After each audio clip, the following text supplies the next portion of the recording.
The United States and Canada, two nations with a long history of economic partnership, find themselves on the brink of a trade war.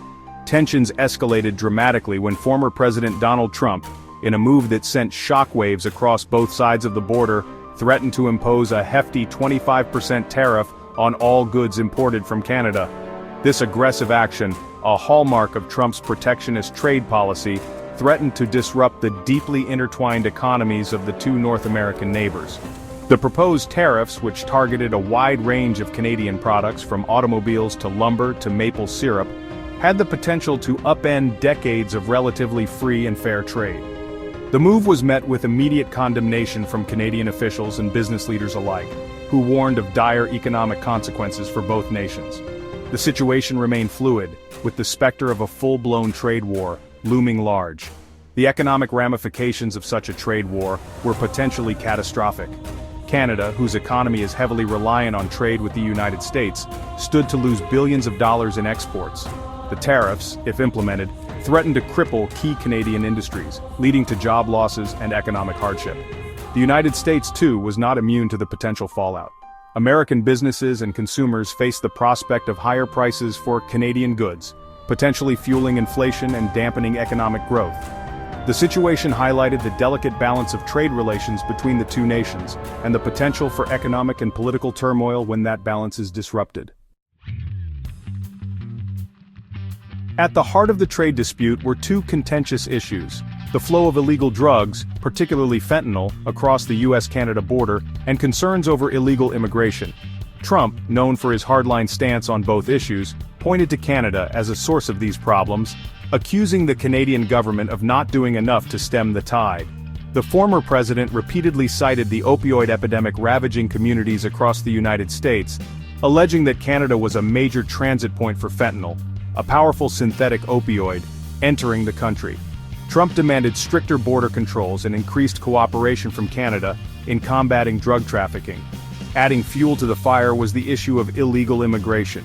Trump, who had made border security a cornerstone of his presidency, accused Canada of being too lax in its immigration policies, allowing individuals to enter Canada illegally and then cross the border into the United States. He demanded that Canada tighten its borders and crack down on illegal immigration.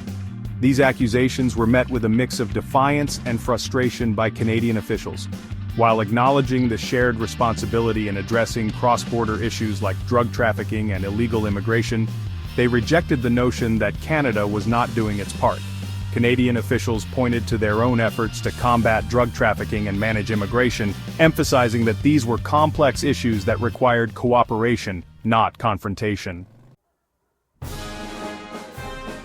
Economists on both sides of the border sounded the alarm, warning of the dire consequences of a trade war. The consensus among experts was clear: tariffs would harm both economies, leading to job losses, higher prices for consumers, and slower economic growth. A report by the Peterson Institute for International Economics, a respected Washington-based think tank, estimated that a full-blown trade war between the US and Canada could reduce US GDP growth by as much as 0.7% and push the unemployment rate up to 4.5%. The impact on Canada, with its smaller and more trade-dependent economy, was projected to be even more severe. The tariffs threatened to disrupt deeply integrated supply chains that had developed over decades of free trade. Businesses that relied on components or raw materials from across the border faced the prospect of higher costs and supply chain disruptions. Consumers, too, were warned to brace for higher prices on a wide range of goods, from groceries to automobiles. The trade dispute also had the potential to undermine investor confidence, making businesses hesitant to invest and expand during a time of economic uncertainty. The economic fallout from a trade war, experts warned, would be felt not just in the US and Canada, but globally, as the interconnected nature of the global economy meant that economic shocks in one region could quickly reverberate throughout the world. Section 4. Canada on edge. In Canada, the trade dispute with the United States sent shockwaves through the political landscape. Prime Minister Justin Trudeau, already facing a challenging political environment, found himself under intense pressure to respond forcefully to Trump's aggressive actions.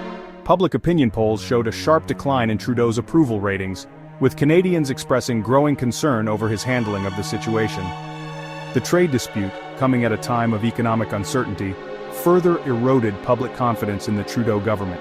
The opposition Conservative Party seized on the opportunity, accusing Trudeau of being weak and indecisive in the face of Trump's bullying tactics.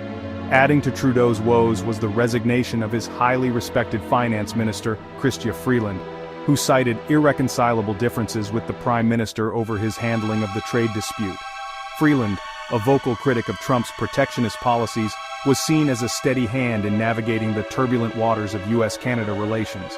Her departure dealt a significant blow to Trudeau's government and further fueled the sense of crisis. Across Canada, provincial leaders grappled with the potential fallout of a trade war. Some, like Ontario Premier Doug Ford, a populist firebrand known for his own combative style, advocated for retaliatory measures, including halting energy exports to the United States. Section 5. A troubled relationship. The trade dispute laid bare the increasingly strained relationship between the United States and Canada, two nations with a long history of friendship and cooperation. Trump's aggressive rhetoric and his willingness to use tariffs as a weapon had eroded the trust and goodwill that had long characterized the relationship. Trump's dismissive attitude towards Canada, which he once referred to as a national security threat, in order to justify imposing tariffs on Canadian steel and aluminum, had alienated many Canadians. His personal attacks on Trudeau, whom he had called very dishonest and weak, further inflamed tensions.